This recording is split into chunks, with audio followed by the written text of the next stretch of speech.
Mr. John Natale, not Nathan Wangler, for episode number 75 here of Inside the Game. We are just 25 episodes away from 100. And again, it's as we get closer and closer to that, it will, I guess, maybe continue to kind of sink in how cool it is. You get 100 shows in, but I know that in TV land, syndication land, the 100 is the magic number, I believe, in that land, right? Where the residual checks and maybe syndication where you could be on like reruns TV on like TV land all day long, for marathons like The Office is on Comedy Central, or like Friends is, or like Seinfeld, right? King of Queens. That's exactly where we're going to be. Simpsons, right. MASH, Family Guy, Inside the Game, all in that conversation. For sure. I have high hopes for Inside the Game. But either way, happy Thursday, first day of May. It is New Lego Day. I don't know what that means. I'm assuming that means that there might be a new Lego release coming out today. Several. So several new Lego releases coming out today. I can tell you that as a young tyke, I very much enjoyed Legoland and building Legos. They did not come the way they do now. They were kits, but it was more like, here's a bin, good luck, how it was, right? And we would build for hours on end, and then my brother, who was older, would come through like a Tasmanian devil at the end of it and smash it all up. So our cities never survived the Turner Twister that we would call it. But either way, it is New Lego Day. But what are we going to talk about today? Nathan and I talked about this yesterday on the show in regards to what happened on Tuesday night in that matchup of the USASA Amateur Cup round one matchup between the Michigan Stars and Imlay City. We're going to go through that play again because yesterday, on social media, fans of watching that game were like, hey, that fourth goal should not have counted. And while I totally agree that it shouldn't, it was not counted. So we'll talk about that this morning on the show. Obviously, taking any comments or questions from the Peanut Gallery, as we always do. All right. I like to say Peanut Gallery because it may be smaller than maybe other galleries. I don't know. But either way, John, man, how are you doing? I'm doing well. Getting excited for some big things coming up on the National Soccer Network here next couple weeks, especially here in Indianapolis, which I'm really excited about. A MPSL and a WPSL team have joined the NSN family, the FC Pride Elite, and it'll be the inaugural season for the men. And the MPSL and the WPSL team showed a great run last year, and we are going to be partnering with them for the upcoming summer season, and went over to their facility yesterday, and my goodness, I can easily say one of the premier facilities here, not just in Indianapolis, but in the state of Indiana. They are excited about it, and it's just going to be a great partnership. And that's how I got all jacked for this morning, was getting ready for that last night. Going to meet with Shannon Coleman on Monday, vice president, and the excitement and enthusiasm she's showing, just the responses through emails and everything like that. This is just going to be a great thing. So that really got me pumped up, and it's going to be a great thing moving forward. Yeah, no, I mean, I traveled to Oklahoma City back in, I want to say it was like early February. The dates I don't remember, but early February at the AGM for the WPSL. We are the official broadcast partner for the WPSL and League for Clubs. There's 150 teams in the WPSL, and there are 45 teams. 50. I think there's 45 this season. They moved down. Okay. And then they have a bunch of teams coming in for next year that are already committed. So, but I believe it's 45 for League for Clubs. But not that it matters. The 5 are difference doesn't necessarily make a huge difference. But we are that broadcast partner for those two leagues. And Jamie Gilbert, who is the director of coaching for FC Pride, after I presented during that AGM. I was walking out, getting ready to go hop on my plane, and he pulled me aside and said, "Hey, I love this. We need to get involved." And so he gave me his card, and then obviously we connected, and now we're obviously, because the thing for us is, yes, we have the WPSL, and we're working with all these teams, but a lot of these teams across the country in the WPSL will also have a USL League Two team. They'll also have an NPSL team or a Midwest Premier League team or a UPSL team, right? So they don't have just one team. They've got, sometimes in some cases, they've got 4 or 5 teams. And so, we're working with the WPSL, but these teams also have coverage and they want coverage in other places. So that's how this all works for us, is we get to explore those opportunities with these different clubs and these different teams. And FC Pride, not only do they have a men's and women's team, they also have a youth club, right? And they are trying to grow that club. And there are things that I believe that over time in the club space will be able to help elevate, those environments, to help shine that light on those kids who are looking to get that exposure and to make their games a little more enjoyable to watch, while we do them. So yeah, it's going to be fun. Going to be a lot of fun. We are excited about all of our new partnerships, but I want to dive back into this play. I'm going to share my screen here, and Coffee Firm is hopping in. Thank you. Good morning. Good morning, Coffee Firm. You go ahead and move that out the screen. Oh, before as you load that up, remember you said you're getting a package from them? What was it? Or did it not come yet? Strategically placed. Well played. Early Bird Coffee. The Early Bird. Yep, and it's this is made by the Strange Matter Coffee Company, based out of Lansing. Okay.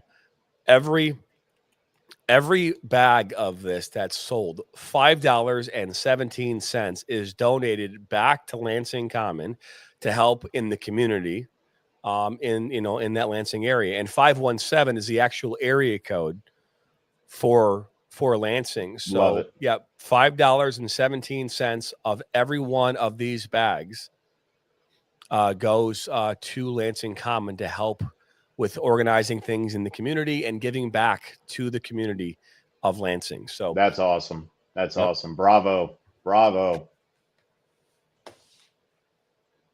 So there, see, good.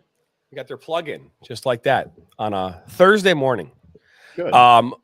As I was about to share my screen here, here's the moment. Okay. And as we share this again, we are going to share this. Actually, you know what I should do first before I share this? I think I have a better idea. I think I'm going to share the law first. Share the law of the game. Okay. And then get into, okay, so the procedure for free kicks. Okay. All free kicks are taken from the place where the offense occurred, except indirect free kicks to the attacking team for an offense inside the opponent's goal area are taken from the nearest point on the goal line, which runs parallel to the goal line, or the goal area line to the goal line. Okay, so obviously if the goalkeeper mishandles a ball, pass back, and it's inside of the 6-yard line, the ball will then be placed at the 6-yard line, closest to that point of where the infraction took place, and that's where it would take. And then the wall would be on the goal line. You can't be more than 10 yards, so that's where it would be. All right. Free kicks to the defending team in the goal area may be taken from anywhere in that area. Free kicks for offenses involving a player entering, re-entering, or leaving the field of play without permission are taken from the position of the ball when the play was stopped. Okay, so just kind of showing how that works. The ball must be stationary, and the kicker must not touch the ball again until it has touched another player. It is in play when it is kicked and clearly moves. Okay, so this second point here, the ball must be stationary. Okay. And the kicker must not touch the ball again until it has touched another player, is a very crucial component. It is the most crucial component as we tee up this moment right now. And so that's a really important factor. All right. Now, I don't know if I have it here. I do. So I'm going to go ahead and stop sharing this screen and now actually share the play in question. Here we go. Here, find it. Boom. Okay. So now after reviewing that play, okay, the law of the game, let's go ahead now and watch this free kick. Retreat with your call. The 10 yards needed on the free kick. This will be direct. See what 11 can do here. So you can't bend one in. There's a whistle. Here it comes. Right foot. And just off the upper 90 crossbar, but he retains possession. Tries it again with the volley. And that one, a more magnificent goal on the self-volley. Give a brace to number 11, 4-1 in the 39th minute. 3 reasons why I canceled my DoorDash subscription and switched to Cook Unity. Number 1, I was spending way too much. Well, that's just annoying. Way too much. Cook Community, just DoorDash, too expensive. So we need to watch this play. I'm going to slow this thing down significantly here. Hang on here. Slow playback speed. We're going to go 25%. And we are going to just...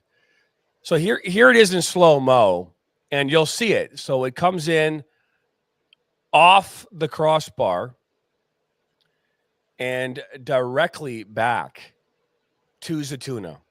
All right? By the way, Zaytouna, an unbelievable player, U23 Iraqi. I think he played for the U.S. U23 Iraq national team, if I'm not mistaken. Knocks this ball, I mean, first off the crossbar, and then it goes bar down, and I think the same spot it hit off of a moment before that. So, that's amazing. I mean, it's a really, really cool play. But but this goal, as beautiful as it was, and how he was able to bring this down off his chest in 4 touches, by the way, that's 2, 3, right? That's a 3rd touch, and then here is the 4th touch, the final shot. He puts this thing back towards goal, and it literally hits it underneath the same spot he just ripped it on the free kick.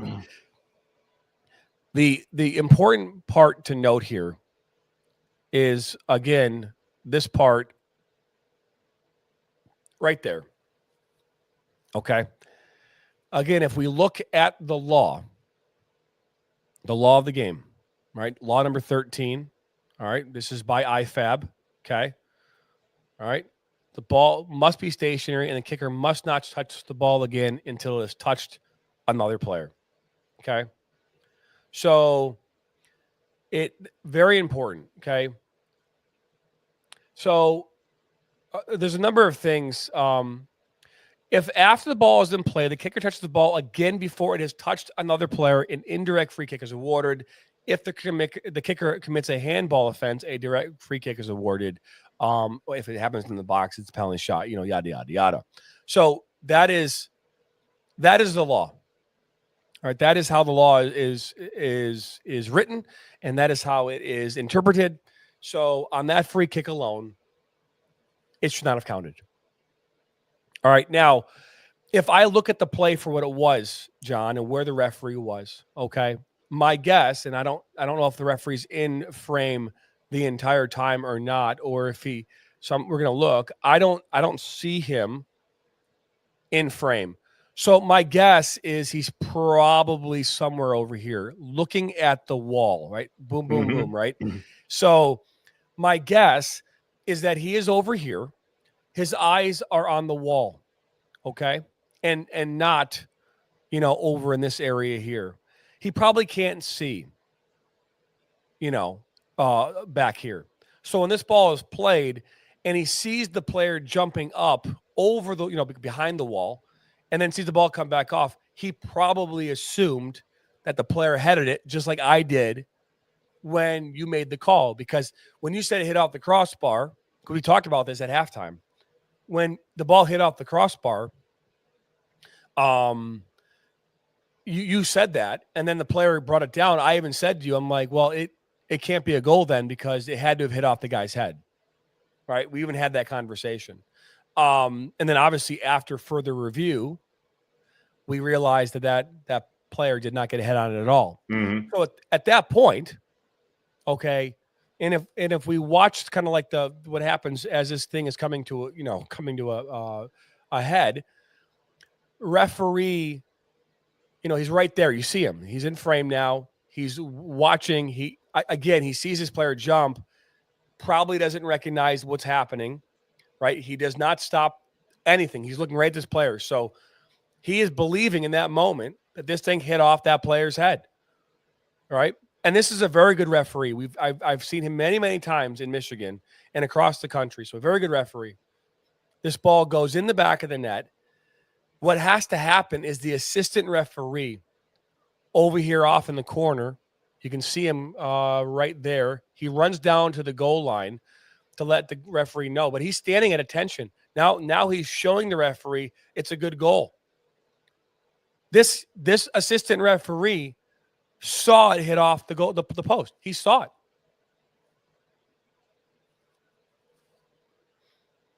And so this is not like let's belittle the referee. That's not what this is. As a former referee of 20 years, this is a mistake. And to be fair, this is a mistake that will probably, if there was an assessor there, it would cost this referee passing an assessment. This is as egregious of a mistake you can make as an official in a situation that you can possibly make.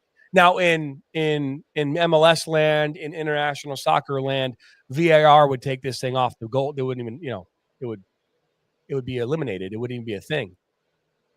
But it was not handled correctly. And hindsight's always 20/20, but I mean, it was not handled properly. And had this game been a closer game, it would have meant more, but obviously this game got away. It was a 7-1, very easily could have been 10 or 11-1. But it shouldn't have counted, and I'm sure referee now is well aware of that. But it shouldn't have happened. I think the pace of that whole play, JT, was involved in that, because when it initially happened, the defender in question, Antonio Mosqueda, number 2, on their left side of the wall, our right, he jumped. It looked like he had enough elevation to maybe get the ball, because that was, I guess, the initial onset of that's what happened. But as what we have right there and what you've been able to do and whatnot, that capability isn't something where they can go back and stop and come to a sideline and check replay and everything like that. We have that capability, but in no way, sense, or form can we relay it back to the referees and the match people and say, that doesn't count. That's not in the position that we're in. So I get it on the fact of real time, but 100% Rule 13.2, Law Rule 13.2, that I think it just happened so quickly. And with that motion of Mosqueda in that wall, gave the impression that he got a head on it or just grazed his head or whatnot. But you can clearly see that ball didn't redirect itself at all, went clearly over his head, came straight back to him. And as you mentioned, when he put it back in, it was just same spot, just about 2 inches lower in the back of the net. So, where do you go from here is, you mentioned it at the break, teaching moment, as where the lead referee was, I believe, in the right position. Do you believe that the lead referee was in the right position for that? No. Okay. No. Where should he have been? Yeah. So, if we, damn ads, I'll show you where you should have been. Right. So, and again, it's a weird place. It's a weird place for him to be. Right. So I want to kind of come here. Okay. So I'm going to share the screen again here. Oops, wrong one. I don't know why. Here we go. So the wall is here, right? So you see the wall. I don't know if my mouse is actually on the screen or not, but we'll go ahead and show it. So he's stepping off behind. here. And again, I understand why he's going there. He is going there because he wants to see if a ball is going to hit off a hand, right? So many things have changed in soccer over the years as it relates to this conversation about a free kick and a wall, right? Because players now trying to make themselves bigger, if the ball hits off a hand or an arm or something like that, if there's any type of misconduct possibly taking place in front of the wall, there are now laws and amendments to those laws that have been put in place to protect players in the wall and protect players who are outside the wall. So there's a lot of things that happen now in the wall environment. You now see players laying down behind the wall sometimes, right? Because they want a team is jumping, they want to go underneath it. There's a lot of things that take place now in these environments. So the referee, instead of being over here, should actually be somewhere in the neighborhood of like right here. All right. Now, if he's here, he has a clear line of sight to the wall and a clear line of sight to the goal. Okay. So by being where he's at, all he can see is the wall and he can't see anything behind the wall. Right. When I was coming up as a referee, it was always about being proximity. Proximity was the most important part of a referee. If you were close, if you were within 10 feet, 15 feet, 20 feet of something, you could sell anyone and everyone on that you knew the right call because you were close. And about 15, 20 years ago, it went from proximity to angle, having the right angle, being able to see a clear line towards where the potential foul could be, and not so much about being as close to it as you could, right? So referees now are taught at all levels that it's not so much about being as close to it as having the right angle. So as you're running down the field looking at play, you're going to see two players coming together. Well, if you're coming together like this, you can't see the other player, right? So what you have to do as a referee is you have to peel off and kind of see the side angle, right? So start to move your body so you can see both players as they come towards each other, right? It was about angle. If I look at this play, the referee's angle is not sufficient to see everything that they want to see in this moment, if that makes any sense, right? So he should be somewhere where this 13 is, somewhere within that kind of space, because it would allow him to see the full goal and the wall. And keeping in mind, I'm looking at this, okay? I don't see a single red player from the Stars in the wall, right? I don't see a single one. I see players behind the wall, right? I see players off to the left of the wall and in front of the wall, but nobody in the wall, right?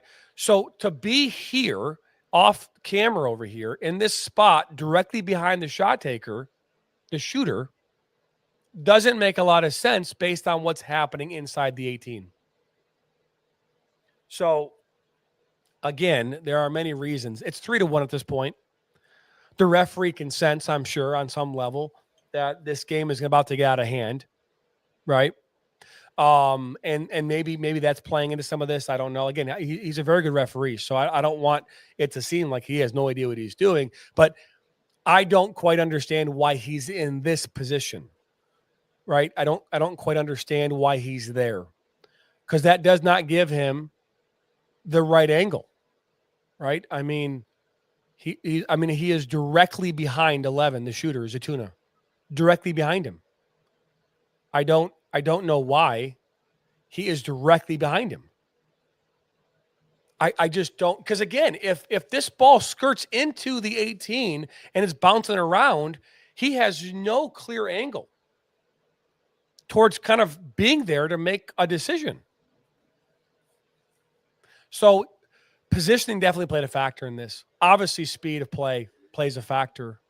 But the thing that I always took to heart as a referee, and I still take to heart now, even as a broadcaster, is the amount of work that players, teams, coaches, administrators associated with every team in today's environment, how much work and time goes into a game, and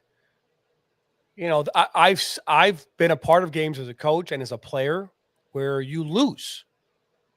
You don't lose over a call, but a significant lapse in decision making or positioning or whatever it might be causes your team to not maybe have a fair shake in a game over a mistake like this, right? Where you miss an offside call because you're not focused as a referee. Maybe you're not in shape as a referee, right? There are things, these singular moments that happen. And while we shouldn't be blaming officials, referees do play a part in outcomes in games, whether you like it or not. They do. We saw it happen with the Pistons just a few days ago here on a Sunday, right? Where even the referees after the game to the press corps are saying, yeah, that should have been a foul. That should have been a foul. Oops. I mean, yeah, they're human. They make mistakes. I mean, if the referee in this game watches this video, he knows, again, I do believe there was an assessor there. I do believe, because I think I saw one walk in front of the camera during the game. So if he was in fact assessed during this game, he did not pass. A goal happened that should not have happened. And if it's, there are things that happen where you might not make a call. Like where, for example, your assistant referee, we're a team, right? There's 3 referees, and I think there might have been a 4th referee in this game. So you have your 4th official, right? The entire crew would fail this assessment because as a crew, they didn't get it right. And the referee in the middle is not one of those referees where it's like, okay, guys, I'm not going to listen to you. That's not how this referee operates. There are some that operate that way, John, where they're like, no, I got this. Thank you. Oh, I believe it. Yeah. That's not this referee. And again, very good referee. And very good referees, they make mistakes. They have moments where, hey, positioning, and again, positioning changes all of this. It changes it because if he's there, he has a clear line of sight to the crossbar, right? And he has a line of sight to his assistant referee, because as an official, your job is to put yourself in a position where you can see your assistant. And based on this positioning, he is not in a position to see his assistant referee either.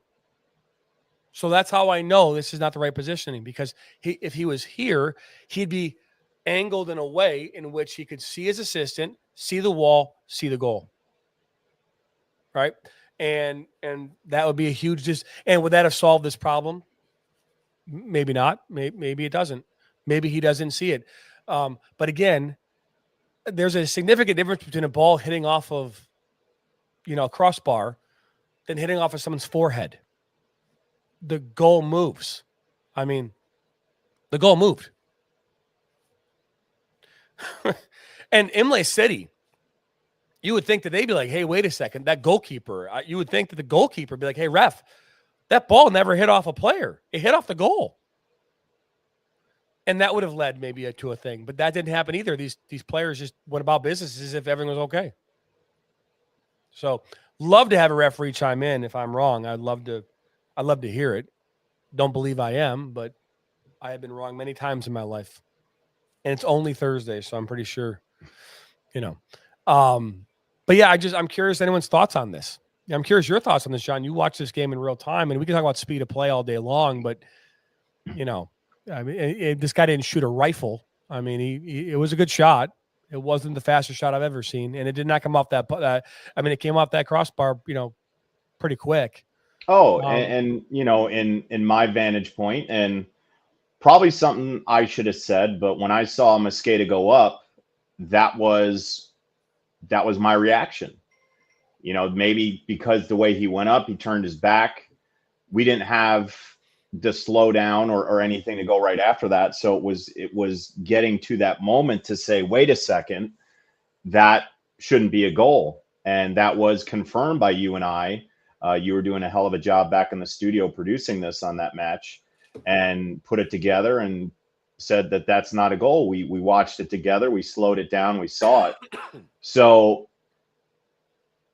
you know, I don't want to say if I'm responsible for that, but just based on how it happened and seeing everything in front of me at that lone point, right, or when we get right there, it clearly does not graze his head, but in real time, could it have? Possibly, but then you go back and you watch it and it sailed straight over his head. There was no redirection of the ball or anything like that. And there you go on the volley. So it's a culmination of everything. You know, to get soccer right for 90 minutes is a tough thing to do. JT, you being a ref for so long, coach, player, whatever you want to call it, it's hard to do 90 minutes straight, just like in any sport. And you had mentioned on Sunday the Pistons and the Knicks, how that happens. And that's the NBA. That's professional. They knew they blew the call. They admitted it. But did they go back and overturn the score? No.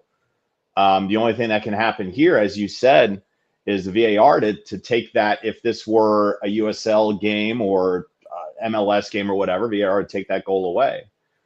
But they don't do that in the NBA. So, I mean, it's going to stand at 7-1. And knowing probably with an asterisk by it that it should be 6-1. But yeah, I mean, it's a great teaching moment for young referees and experienced referees alike to make sure that in a situation like that where you should be, how many eyes should be in the proper spots, and to recognize what happened as the play was completed thoroughly. Yeah. And I'll keep going back to this. You know, there are moments in games we all as fans of the game will kind of shake our head and go, what was that, right? And it's in every game. It doesn't really matter, right? I mean, most games that you're going to watch, there's going to be a moment in there where you're like, what was that, right? You know, and sometimes, to be fair, they're on minuscule plays that mean nothing, you know, like, you know, it's a throw-in. The ball bounced off of 6 people, and you're like, wait a second, no, I went off of this. No, and it's a throw-in or a corner kick. Really meaningless moments in games, right? And I think that they say in like the Premier League and like the MLS, I think they say that referees are like 95% accurate or something like that, some kind of high number, right? And that they have to, in any given game, you know, make hundreds of decisions in split seconds. This is not an indoctrination of the referee, that we are not attacking the referee. I think that that's a very important thing to state. What I do think is important to say is, okay, well, what happened here? Well, there's a free kick rightfully awarded to the Michigan Stars. Okay. It was a direct free kick. It wasn't indirect, direct free kick. Not in that, in this matter, doesn't really make a difference, because in this scenario, the rule, the law still applies. All right. The ball was kicked. It did move, so the ball was in play. The ball hit off the crossbar without hitting any other players on the way to the crossbar. And on the way back, it did not hit any other players except the original taker of the free kick. And then this free kick taker played a volley to himself. Super cool, by the way. And then cracked it back to where it came from and scored a goal. This goal should not have been scored. This goal should not have counted. And obviously rightfully so, because of the reasons I've already established. And what could have been different in this scenario would have been positioning and angling by the center referee in the moment, that might have helped curtail this outcome. You know, in every game, there's they've changed, I think, the way that they describe this, right? I'm going back off of my last assessment, which was 20 years ago, by the way. Oh my gosh. My last assessment was like sometime in 2005. And where I'm sitting with, you know, an assessor, and the way an assessment works, just so everybody has a clear understanding, is there's an evaluator, right, that comes to the game. And oftentimes you don't, in these environments, you might not know there's an evaluator there until after the game, right? In a lot of cases, like in USL League 2, for example, I think every game they send an evaluator, right? So every game gets an evaluation and an assessment. So, and they'll sit in the press box, watch the game, take notes, and then at the very end, they'll walk down the locker room and have a conversation with the referees to ask questions. Sometimes they'll do it at halftime too, but a lot of times it would just be during the end of the game. And they're looking for things in that game. They're called, again, they've changed the name and the terminology. It used to be, I think, called KMIs, key match incidents. And these moments could take place at any point in the game. Now, the KMI is where if you don't handle it correctly, it changes the outcome, it changes the game, it changes the course, the direction of the game, right? So the best way to explain that is in the first minute of a game, two players are running down into the 18. A player goes down, right? And you call a foul, right? So it's a penalty kick is being awarded, right? Now, in that moment, did you handle the entire situation correctly? Was it a situation, was a goal scoring opportunity? If it was a yellow card issued? Right? Because if it's inside the box now, if a goal scoring happens and you're attempting to play the ball, it's a yellow card in a PK. But if it happens outside the box, right, on the way into the box, it could be a red card, right? So if you don't handle it properly, that could change the course of the game because now the team isn't playing down a man when they should be, or they should have gotten a yellow card. And so that becomes a KMI, right? Or, a hard tackle at midfield that studs up into someone's shin, you give them a yellow card. Should be a red card for serious foul play or violent conduct. You hand them a yellow card instead of a red. That's a KMI, right? Because it changes the game. And every game has them. Every game. Now, this was 39 minutes into this game. I would argue that there were other KMIs prior to this moment because there was a lot of hard fouls early on in this game and confrontations that were taking place. So I would argue that there were other KMIs that this referee handled perfectly fine. But this one, unfortunately, is a dagger. Again, if they did not fail their assessment, I would be surprised, or their evaluation or whatever you want to call it, because you awarded a goal that wasn't a goal. It won't change the course of this referee's future. I mean, that's not how this works. It's not like you're never going to see this referee again, but that's how that process works. When do you think, because we see it in the NBA, slows down the game tremendously, and now the most popular hand gesture in the NBA is this from every player on every other play. We see it in the NFL with the challenge flag. Major League Baseball has it, and I'm not sure about hockey, but is that ever going to trickle down where you can put some of the responsibility on the team to challenge that? As you said, Imlay, they should have known that. Coaches, players on the pitch, whoever it was, should have noticed that as well. Do you think that'll ever happen where there's an opportunity for, maybe one per half or one per match, especially on a goal? In the NBA, you see it, guy gets pushed out of bounds and all of a sudden it's this, and it's ridiculous. But on a key moment like that, to have a coach throw red flag on the field or whatever color you want to do it, just like in the NFL, and challenge that, because that could be that turning point. It could be that KMI that you're talking about. Is that an option down the line? I mean, at this level, no. Not at this level. Well, because it doesn't trickle down to college. It's not in high school. It's not in anything like that. But moving up, because I have a feeling, just like a lot of things in the higher levels are now coming down to the lower levels. You know, one big thing is transferring. That's made its way into high school left and right. And it's ripping apart sports. I mean, I see it almost every 2 months here in Indiana. But it's something that started in college, has made its way down. They're talking about shot clock in basketball and all those different aspects, different sports. But is that something that at the higher level that could be incorporated? And then, yes, it's an amateur level or semi-pro, whatever you want to call it. However, you look at Zatuna, guy has some skill. He's right on the brink of moving to that next level. He could very easily be on a professional squad, maybe not start, but at least be on it. So there are those players in that realm that could be there. So is it an option? Not today, not tomorrow, but in the future that could possibly happen.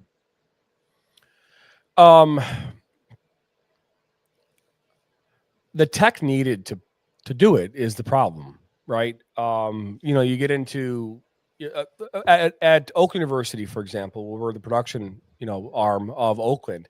The reality is that we, as a production company, are the ones responsible for delivering the replay to basketball, volleyball, and I think next year the Rise League wants to move into an environment where soccer, baseball, and softball becomes mandatory, right? So if that's the case, then the tech needed for that. Now, we've already talked as a production company about the outdoor events because we do all the streaming and the broadcasting remotely, right? So our commentators are here in studio and our camera operators are on the field. So we're like, okay, well, how would we be able to solve this issue? And our thought process was that we provide them with iPads and then they get a link like we do for our commentators. They go into that link and they can see, the full broadcast and be able to have access to, that feed. So we've already been thinking about that. Now we could do that as well. I could go to teams all across the country and say, here's your iPad. We can send the signal to the iPad and now the referee can look at this and see the play over and over again. Right. But again, it's a real slippery slope. I think that everyone wants to get it right. I think that there's no doubt and no debate about wanting to get it right. And I think the only debate is how you get it right. Right. That's the debate, right?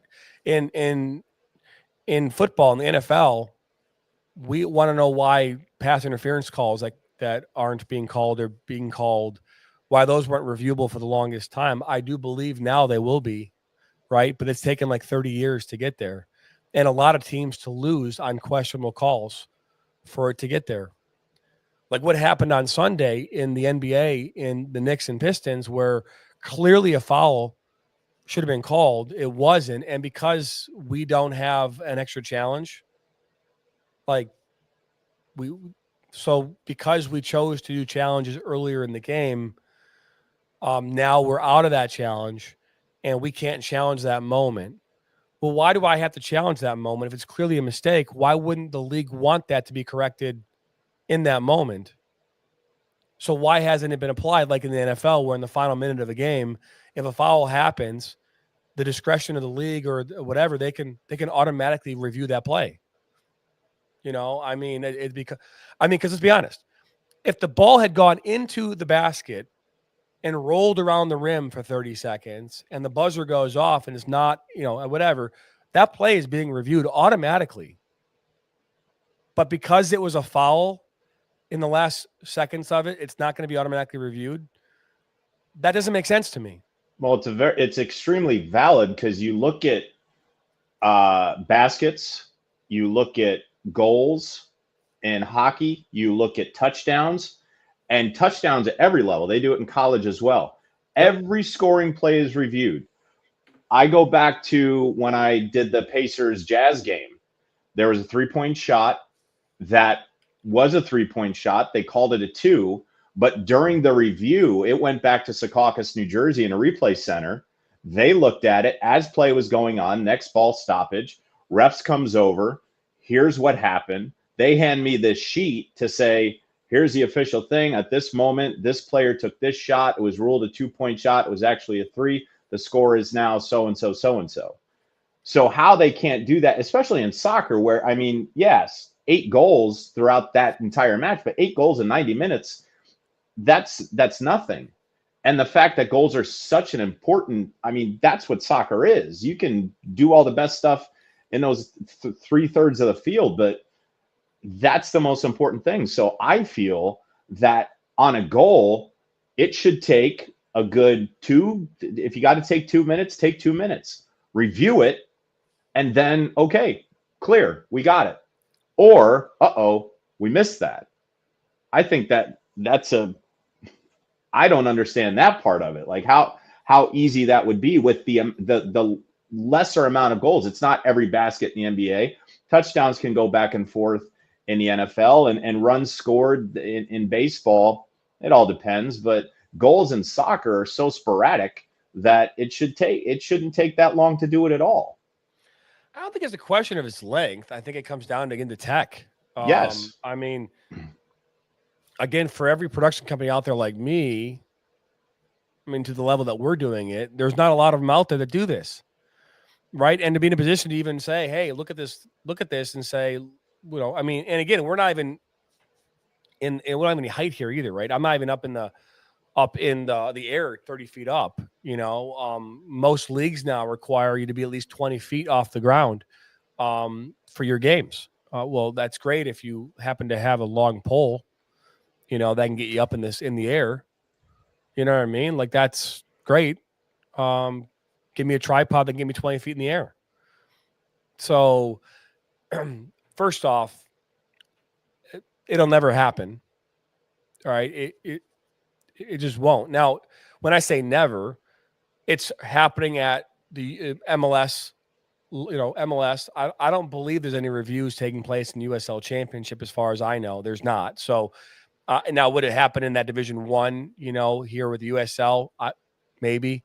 But again, there are so many nuances into that review process that it would be a tremendous, process to create that, and so I think that's an important thing. Coffin, can you guys plug something in then? Absolutely. Just tell me what you want us to plug. My guess is you want me to plug what you're doing this weekend, right? Lansing Common playing Troy United at 4 p.m. and at 3 p.m. there's something happening, I believe. Is that what you want us to plug? So I'm just taking a shot in the dark there.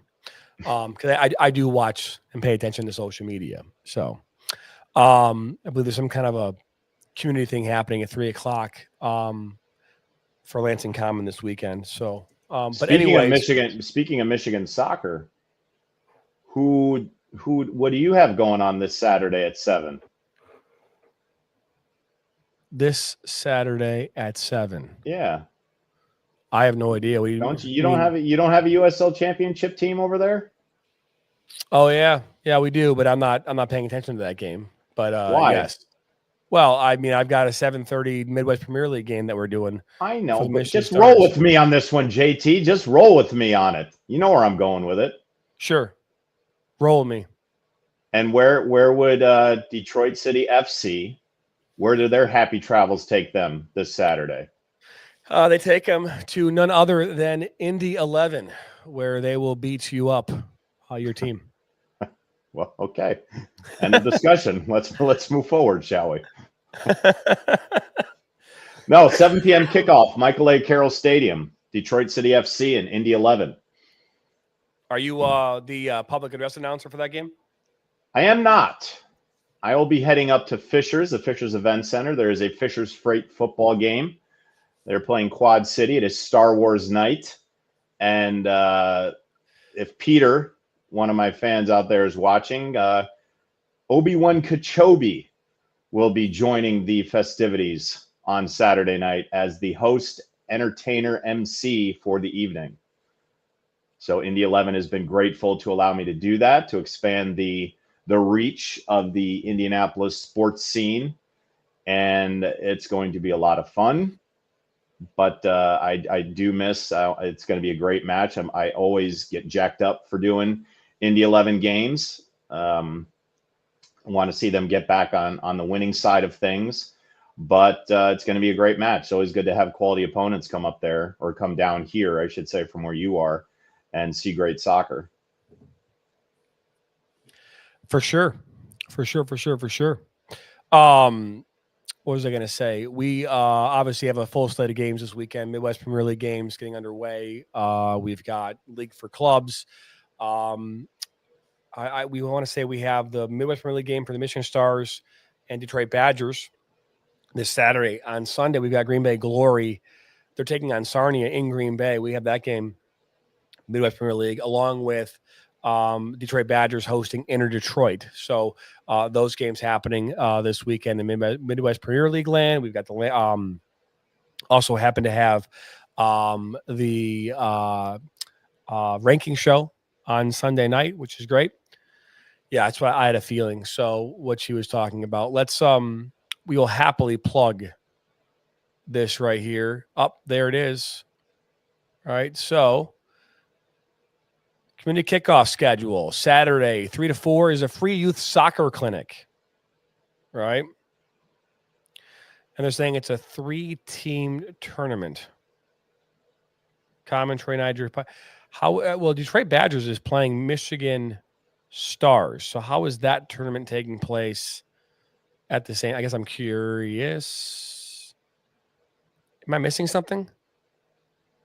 I don't know. I don't know. I have no idea what this is. It says 4 p.m. Lansing Common versus Troy United. Troy United versus Detroit Badgers. Lansing Common versus Detroit Badgers. So I'm not quite sure. But either way, that's this weekend. Cool. Something of note, just this popped in my head. So when we did that USASA Cup game for the Stars in Imlay City the other night, they were one of 4 teams from Michigan representing that cup. And the winner of that match was going on to play the winner of Livonia City FC and I believe it was 1927, the Indiana representative. But Michigan Rangers FC is one of those other 4 teams in that tournament. And just coincide on June 11th at 7 p.m., the men FC Pride of the MPSL will be hosting Michigan Rangers FC at the FC Pride Sports Complex. So that's cool. That is cool. Just trying to tie all the webs together for this thing. How are Rangers? You see them a lot. How are they? Good club? I have not seen the Rangers that much, to be fair. Okay. Yep. They're based out of the Grand Rapids area. Okay. We've seen the Rangers on the youth side, but I've not seen a lot of the Rangers on the adult side. Okay. So, but that kind of par for the course. There's a lot of teams in Michigan, right? But yeah, that still amazes me. It's still like you don't. It's very much like Indiana, JT. You don't associate soccer with either of our 2 states when you're looking from the outside in. Now within the realms, you mentioned there's over 200 high schools. How many premier teams you have there? You have a USL championship team. But it's like here where it's the Colts, it's the Pacers, it's the Fever. But hey, we have the most prestigious soccer program of all time in Division I history in Indiana, 45 minutes from here. Never gets talked about. And we have the 11. We have multiple UPSL teams. Now we have an MPSL team. And there's actually 2 MPSL teams. Southern Indiana Guardians FC down by the New Albany area, just north of Louisville, are in this too. So it stuns me how much soccer happens in Michigan and quality soccer and here in Indiana. And just because of football and, you got the Wolverines, got the Lions, got the Pistons, the Red Wings, here, Colts, Pacers, Fever, that it just gets overshadowed so much because of those professional clubs. No question. And this is what, let Lansing Common had to say. Can kick off the Saturday 3-team tournament. Common, Troy United, Detroit Badgers, and then they are bringing their reserves. So, because that kind of threw me off. And I'm sitting there going, we have Detroit Badgers on Saturday night at 7:30, and now they're out in Lansing. So, and then we are the official broadcast partner for the Detroit Badgers, the Holland Rovers, Michigan Stars. So, 3 of the Great Lakes, East and West in the Midwest Premier League are teams that we currently cover. We used to cover in Detroit back in the day. They are now partnered up with another local production company here in Michigan, Michigan Jaguars. We've done them in the past. I don't know if they're working with anybody this summer. I don't know. It's not required still for the Midwest Premier League to stream your games. Well, I think it's cool that in that league that's where Detroit City FC started. Is there no? But Nope. They came up though. They weren't MLS the whole time, or not MLS. They weren't USL Championship the whole time. Nope. They started off, Detroit City did, in the MPSL, the Michigan Premier Soccer League. Yes. Right. They started off in that league. And then I don't know if there's so many different amateur kind of leagues. Mm-hmm. I think they made their way to the NPSL, the National Premier Soccer League, and then into NISA.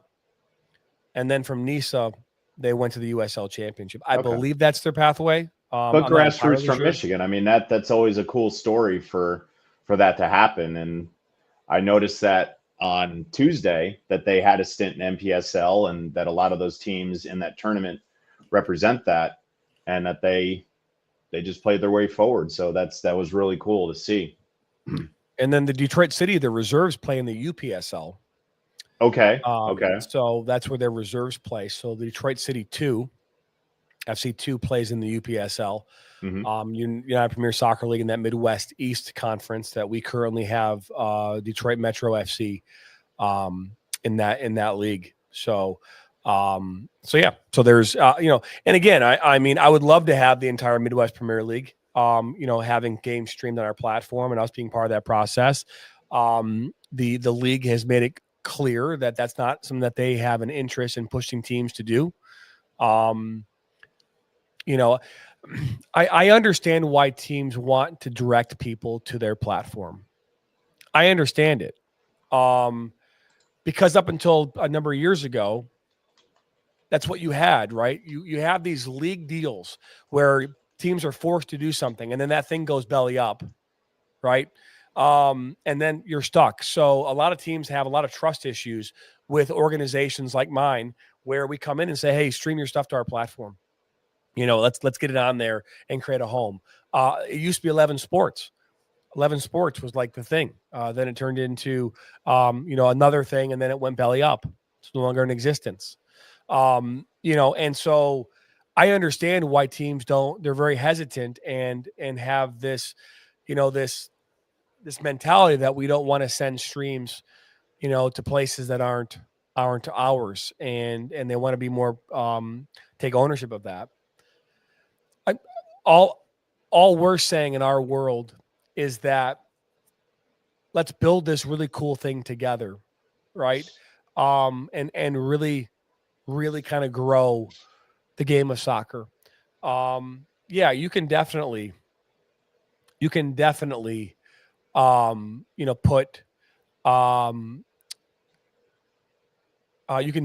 put games on your platform, but let's put them on our platform too. Like I said before, I would love to have Lansing Commons games on our platform. They do a really good job production wise. They have a good crew. They do a 1-camera setup. There are things that we could do, I think, from our perspective, that could maybe enhance some of the basic things that a lot of teams just don't do. A lot of teams will just turn their stream on and it sits there, and there might be a graphic, and then the game starts, and at halftime it just kind of sits there, and then at the end of the game it ends. It's kind of how they all do it. We could definitely help in the beginning of that, in the middle of that, right, and then obviously at the post, to make it enhance, the broadcast so it could be a little better, even if the graphics and instant replay, because most of these teams aren't running replay. And maybe this year the teams like Lansing Common and AFC Ann Arbor and these teams that are kind of in the in these leagues, will they start to run replay? I don't know.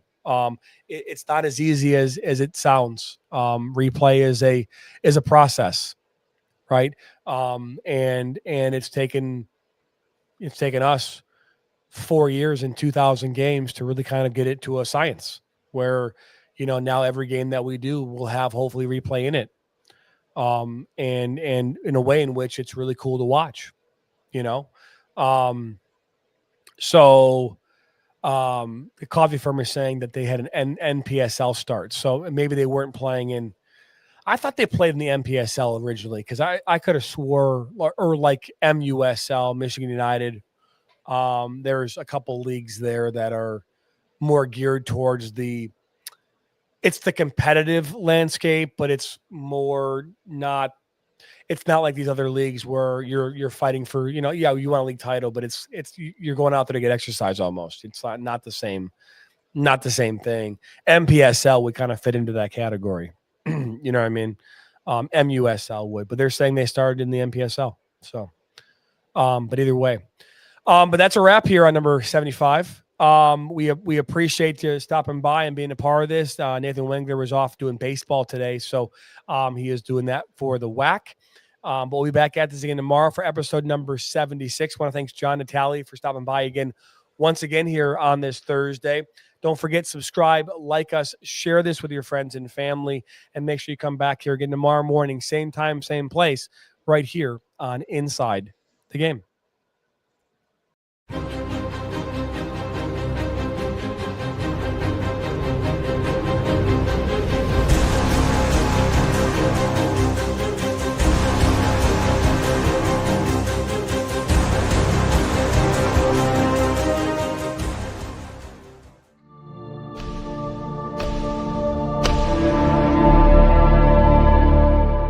This has been a presentation of the National Soccer Network.